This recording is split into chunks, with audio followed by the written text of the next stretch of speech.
දන්නවද මේ දවස්වල කොරියන් අය කොණ්ඩෙට හොය පාවිච්චි කරන්නේ මෙන්න මේ ඩෝව් සබන් එක. ඉතින් ඩෝව් සබන් එක කොණ්ඩෙට ඇයි හොඳ කියලා බලමු දෙන්නම් අපි.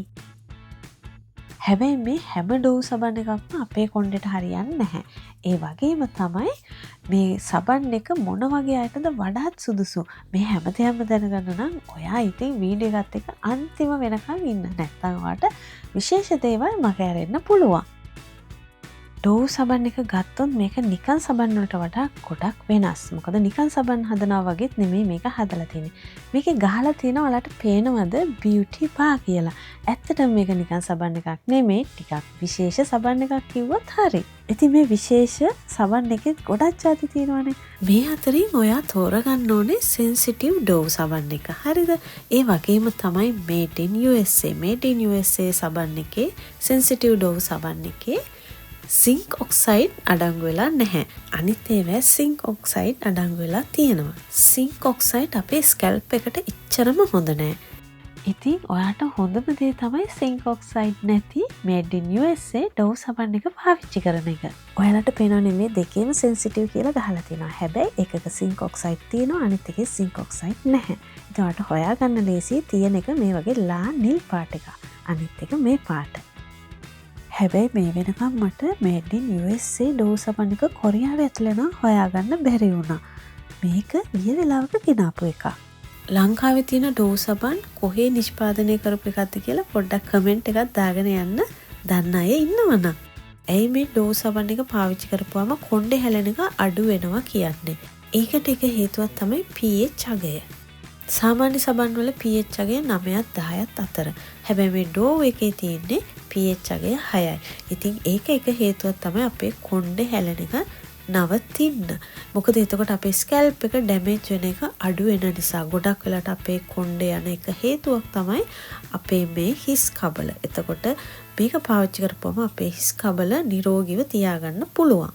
මට හිතෙනවා පිරිමි ළමයිට නම් මේක ගොඩාක් හොඳයි කියලා. මොකද එයාලා වැඩි අරවට මේවට ගන්න කැමති නෑනේ. ඉතින් මේ එක ඩෝව් සබන් එකෙන් එයාලගේ ඔක්කොම දේවල් කරගන්න පුළුවන්. ඒක නිසා. ඉතින් අනිත් එක තමයි මේ ඩෝව් සබන් එක වැඩි මිලකුත් නැහැ. කොරියාවේ ඇතුළේ නම් මේ ඩෝව් සබන් එක ඩයිසෝ එකේ වෙන්නේ චොන්නෝ බැගොන් විතර. ඉතින් මන් දන්නේ ලංකාවේ මිල නම් කොහොමද කියලා. කොහොම වුණත් මං හිතන විදිහට ෂැම්පූ වලට වඩා නම් ගාන අඩු වෙති. ඉතින් අඩු වේදමකින් හොඳ ප්‍රතිඵලයක් ගන්න පුළුවන් නම් ඒක නේද හොඳම දේ. ඔයාලට හිතෙන්න පුළුවන් මම මේක පාවිච්චි කරාද කියලා. ඔව් මම මේක මාස 2ක් විතර පාවිච්චි කරලා තමයි ඔයාලට මේ වීඩියෝ එක අරගෙන ආවේ. මේ ඩෝව් සබන් එක හොඳයි කියලා ටික කාලයක් වෙනවා දැනගන්න. ඒ වුණාට ඉතින් මම සබන් එකක් නිසා වැඩි ඒක සැලකුවේ නැහැ. ඒ වුණාට මට හිතුණා දැන් ගොඩාක් මේක හැමෝම කතා වෙනවා. ඒක නිසා මට හිතුණා පාවිච්චි කරලා බලන්න ඕනේ කියලා. ඔයාලා දන්නවද ඔයාලා නිසා මම මෙත් එකම පාවිච්චි කරා. මේක නම් මම පාවිච්චි කරේ සතියක් වගේ. හැබැයි මට නම් එකෙන් එහෙම අහිතකර දෙයක් නම් උනේ නැහැ. හැබැයි සිංක් ඔක්සයිඩ් නැති එක පාවිච්චි කරන්න තමයි මම කැමති. ඒක නිසා දිගටම ඊට පස්සේ පාවිච්චි කරේ මේක. ඉස්සරහටත් පාවිච්චි කරනවා නම් පාවිච්චි කරන්න අදහස තියෙන්නේ මේක විතරමයි. ඔයා කොණ්ඩේ හොදනකොට කෙලින්ම මේක ඔළුවේ අතුල්ලන්න යන්න එපා. වෙනමම පෙන කරලා ඒ පෙන වලින් කොණ්ඩේ හොදන්න අමතක කරන්න එපා. මේ සබන් එක පාවිච්චි කරාට පස්සේ මට හිතුණා ෂාම් මරුනේ කියලා. මොකද කොණ්ඩේ මොයිස්චර් ගතියත් හිටිනවා. ඒ වගේම තමයි කොණ්ඩේ හැලෙන එකත් එහෙම හැලෙන්නේ නැහැ. සමහර වෙලාවල් වලට කොණ්ඩේට හොඳයි කියන ෂැම්පූ එකක් අරගෙන ඒකෙත් කොණ්ඩේ යන වෙලාවල් තියෙනවානේ. ඔයාලට එහෙම වෙලා නැද්ද? මට නම් එහෙම වෙලා තියෙනවා. හැබැයි මේ සබන් එකෙන් නම් මට එහෙම දෙයක් දැනුනේ නැහැ. අපේ මේ කොණ්ඩේ මොයිස්චර් ගතිය වගේම අපේ ස්කැල්ප් එකේ මොයිස්චර් ගතිය තියෙනවනේ. ඉතින් ඔය දේවල් නිසා තමයි කොණ්ඩේ හැලෙන එක ගොඩක් දුරට අඩු වෙන්නේ මේ සබන් එක පාවිච්චි කරනකොට. ඉතින් මේ සෙන්සිටිව් ඩෝව් සබන් එක කොච්චර හොඳ වුණත් මේක හරියන්නේ නැති අය ඉන්නවා. ඒ තමයි තෙල් සහිත ස්කැල්ප් එකක් තියන අය.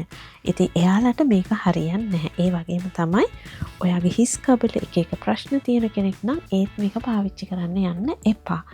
ඒ වගේම තමයි ඔයාගේ කොණ්ඩේ ගොඩාක් හැලෙන කෙනෙක් නම් ඒකට ප්‍රතිකාර කරලා ඉන්න. මොකද මේ වගේ සබන් ෂැම්පූ ගගා ඉන්නවට වඩා හොඳම දේ තමයි ඒකට ප්‍රතිකාර කරන ගමන් මේ වගේ දේවල් පාවිච්චි කරන එක හොඳයි කියලා තමයි මට හිතෙන්නේ. ඩෝව් සබන් එක දිග කොණ්ඩ තියෙන අයට කොහොමද කියලා කියන්න මම දන්නේ නැහැ. ඔයාලත් පාවිච්චි කරලා මටත් කියන්න. ඒ වගේම තමයි මේක පාවිච්චි කරනකොට ඔයා වෙනම කන්ඩිෂන් එකක් පාවිච්චි කරන්න යන්න එපා. මොකද එතකොට මේ සබන් එක පාවිච්චි කරන එකේ තේරුමක් නැති වෙනවා. මොකද කන්ඩිෂන් එක ගොඩාක් දේවල් අඩංගු වෙලා තියෙනවා. එතකොට අපි මේක පාවිච්චි කරන්නේ ඇත්තටම හොඳ නිසානේ. එතකොට ඔයා අර කන්ඩිෂන් එකක් පාවිච්චි කරොත් මේක පාවිච්චි කරන එකේ තේරුමක් නැහැ. මට හිතෙනවා මේක චුට්ටක් කපලා බලන්න. මේ වගේ තමයි තියෙන්නේ. ඔයා හැබැයි සුවඳ හොයන කෙනෙක් නම් ඔයාට මේක හරියන්නේ නැහැ. ඩෝව් මේ සබන් එකේ සුවඳ නැති වුණාට ඔයාට තියෙන්නේ වියලි සමක් නම් ඒ අයටත් ගොඩක් හොඳයි කියලා මට හිතෙනවා. ඒ වගේම තමයි යටිපතුල් ඔය ඉරිතැල්ලුන අය ඉන්නේ. එයාලට මේ සබන් එක පාවිච්චි කරනවා නම් ගොඩක් හොඳ ප්‍රතිඵලයක් ගන්න පුළුවන් කියලා මම අහලා තියෙනවා. ඉතින් ඔයාලට මේ ප්‍රශ්න තියෙනවා නම් ඔයාලා පාවිච්චි කරලා බලන්න. ඉතින් අද වීඩියෝ එක ගැන ඔයාලට මොනවද හිතෙන්නේ? මම හිතනවා අද වීඩියෝ එක ඔයාලට මොනවා හරි ගන්න දෙයක් තියෙන්නේ නැති කියලා. ඉතින් කමෙන්ට් එකක් දාලා ලයික් එකක් දාගෙන යන්න අමතක කරන්නත් එපා. එහෙනම් මේ වගේ තව ලස්සන වීඩියෝ බලන්න මාව සබ්ස්ක්‍රයිබ් කරලා තියාගන්න. එහෙනම් තව ලස්සන දවසක ලස්සන වීඩියෝ එකකින් අපි හැමෝම හම්බ වෙමු. අන්‍යෝ